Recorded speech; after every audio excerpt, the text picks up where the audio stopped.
Bonjour. Alors, je vais aujourd'hui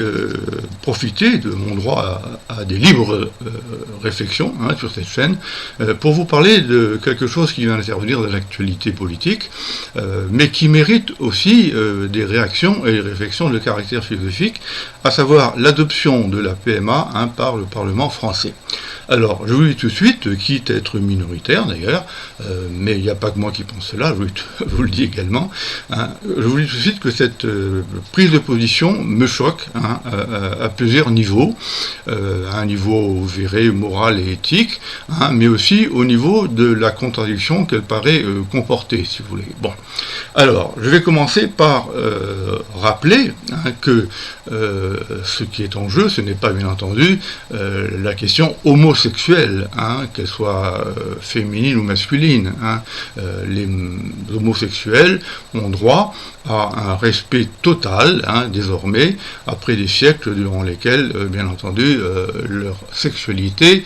tout en étant satisfaite d'une manière clandestine, était publiquement refusée, si vous voulez. Mais je vais partir de là pour signaler que la sexualité homosexuelle, donc il faut le dire aussi, clairement, est une sexualité qui est naturelle. On ne choisit pas ses pulsions. Elle est naturelle, tout le monde à peu près est d'accord avec cela, même si dans certains cas, la biographie peut intervenir. Je rappelle par exemple que s'agissant de Freud, il a toujours pensé qu'au niveau de notre ça, il y avait une pulsion hétérosexuelle et une pulsion homosexuelle, donc nous sommes tous bisexués, nous avons deux orientations implicites en nous, si vous voulez, et que c'est la domination de l'une sur l'autre qui fait que l'on peut se dire soit homosexuel, soit hétérosexuel. Donc ce qui veut dire, et c'est un argument important pour moi pour la suite de ce que je vais vous dire, ce qui veut dire que l'homosexualité, pour l'essentiel, est un fait de nature, si vous voulez. Et les homosexuels ont parfaitement raison de réclamer le droit à ce que cette nature, leur nature dans ce domaine, soit parfaitement respectée. Il y a un droit à l'homosexualité. Est-ce que pour autant, ce droit à l'homosexualité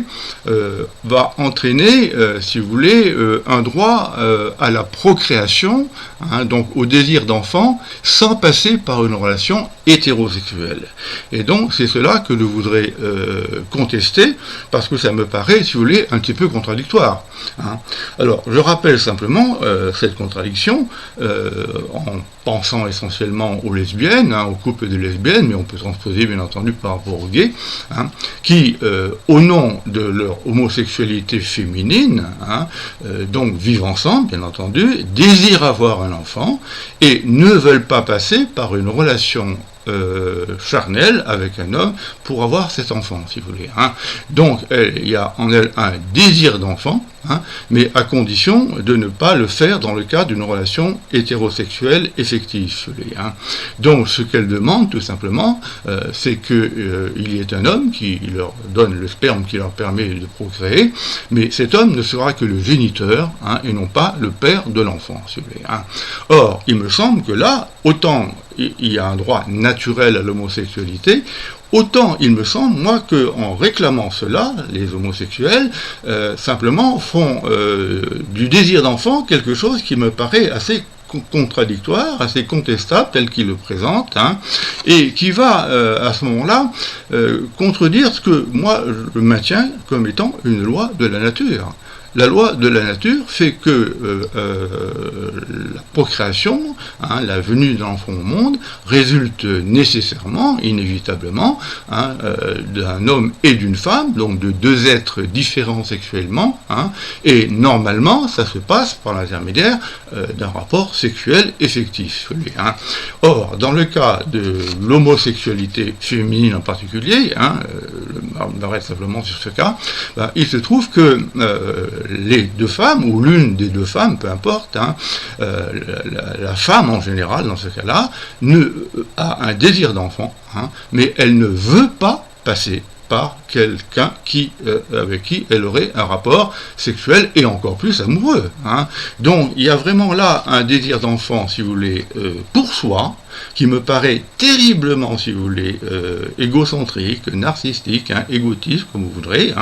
alors que moi je conçois personnellement la procréation, non pas simplement comme un désir d'enfant pour soi, mais comme un désir d'enfant venant de quelqu'un d'autre. On veut un enfant de quelqu'un sur lequel on a investi amoureusement, et l'enfant portera sans doute des traits de celui qui vous aura fait l'enfant, quand on est une femme. Donc il me semble qu'il y a de leur part, d'un côté, une revendication du caractère naturel de l'homosexualité et un refus contradictoire du caractère naturel de la relation sexuelle qui permet la procréation. Et j'ai un peu le sentiment, pour me situer cette fois-ci sur un plan éthique ou moral, mais disons on peut mélanger les deux dans ce cas-là. Je rappelle que l'éthique a affaire à des impulsions, des désirs, des aspirations facultatives et individuelles, alors que la morale met en présence d'obligations universelles, si vous voulez, fondamentalement, et obligatoires, bien entendu. Alors, ce qui me semble quand même assez dramatique dans cette histoire, c'est que ce qui s'ajoute à ce que je viens de dire, c'est que on veut d'un enfant un petit peu comme on voudrait un jouet pour s'amuser avec lui, si vous voulez. Et ce faisant, on évacue totalement l'amour qui pourrait être, et qui normalement est à la source du désir d'enfant et de la réalisation de l'enfant dans une procréation. Donc on veut un enfant pour soi et non pas un enfant de l'autre. Et ça revient en quelque sorte à absolutiser ce que j'appelle le désir d'enfant, comme s'il y avait un droit à l'enfant auquel on devrait satisfaire. Je vous signale qu'il n'y a pas de droit à l'enfant, et quelqu'un comme l'anthropologue Françoise Héritier l'a dit de manière très claire, et je suis entièrement d'accord avec elle. Il n'y a pas de droit à l'enfant qui précéderait en quelque sorte l'enfant, ça peut strictement rien dire. Par contre, il y a un droit des enfants dès lors qu'ils sont là, mais pour qu'ils soient là, encore faut-il qu'on les procrée dans les conditions que la nature normalement a prescrit, si vous voulez. Et ce qui est en plus, si vous voulez, dramatique dans cette histoire, et ça j'y insiste parce que c'est propre à notre temps et au progrès fantastique de la biologie, donc des techniques médicales qui sont liées bien entendu à la biologie, c'est que cette procréation va se faire par des moyens, bien entendu, si vous voulez, anonymes, artificiels, puisque on va recourir à des procédés qui vont permettre à la femme d'avoir un enfant, sans le faire, donc je le répète, dans le cas d'une relation que j'appelle normale, parce qu'elle est interpersonnelle. Or là, elle n'est plus interpersonnelle, si vous voulez. Et par conséquent, moi, ça me choque, vous voyez, sur un plan éthique, parce que ça consiste et moral, les deux à la fois, parce que ça consiste vraiment à dévaloriser intrinsèquement la relation amoureuse dans le rapport potentiel que celle-ci peut avoir avec la venue d'un enfant au monde. J'ajoute, pour terminer, parce que on est dedans, que les fameux progrès de la science médicale dont je vous ai parlé, vont nous amener sur la route de ce qu'on appelle le transhumanisme. Alors, le transhumanisme, qui nous vient des États-Unis, donc est lié au progrès inouï des sciences biologiques dans la dernière période, et elles nous permettent d'envisager, d'intervenir sur l'humain et sur les processus humains, ces processus biologiques humains, d'une manière totalement artificielle. Alors, dans le cas de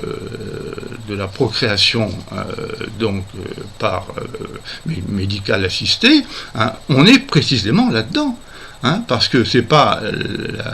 la fusion charnelle de deux corps qui entraîne cela, comme le voudrait la nature, mais c'est bien l'importation de l'extérieur d'un procédé technique qui va permettre à la femme, si vous voulez, d'enfanter. Or, cette procréation, vous voyez, pour moi, elle est en quelque sorte la prémisse de ce qui peut se passer avec le transhumanisme.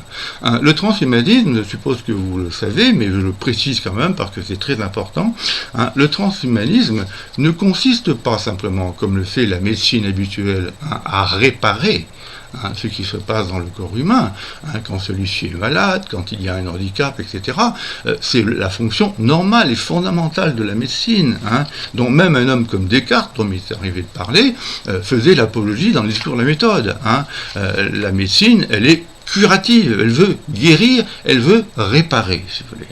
Or, dans le cas de la procréation en question, et dans le cas d'autres choses qui pourraient se faire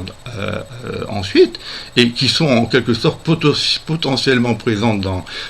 la PMA, dans ce cas-là, il s'agit de transformer le processus biologique. Vous devez savoir que cette transformation peut aller vers l'idée d'un homme augmenté, avec des attributions, si vous voulez, au corps humain de fonctions qu'il n'avait pas, ou encore une multiplication de ses capacités, comme par exemple, quand on envisage des implants dans le cerveau qui vont multiplier très fortement nos capacités intellectuelles. Bon, et bientôt, on aura bien entendu peut-être tout simplement des bébés éprouvettes, des choses comme ça, et à l'horizon de tout cela, il y a bien entendu l'apparition à terme, ce qu'on appelle de robots ou d'hommes robots, si vous voulez. Alors, je voudrais simplement indiquer pour terminer, vous voyez, que ce qui se passe dans la PMA, alors ce n'est pas cela vraiment, si vous voulez, mais c'est l'embryon en quelque sorte, la prémisse de tout cela, et ça revient, bien entendu, à vouloir faire de l'homme, et en l'occurrence ici de la femme, une espèce de milieu qui veut se produire lui-même par l'intermédiaire de techniques, au lieu simplement de faire confiance aux rapports naturels, quand ceux-ci sont à la fois initialement indispensables, je dirais, mais surtout dignes d'estime et dignes de respect. Voilà pourquoi je suis moralement et éthiquement contre la PMA et le danger intrinsèque et potentiel qu'il représente. Merci.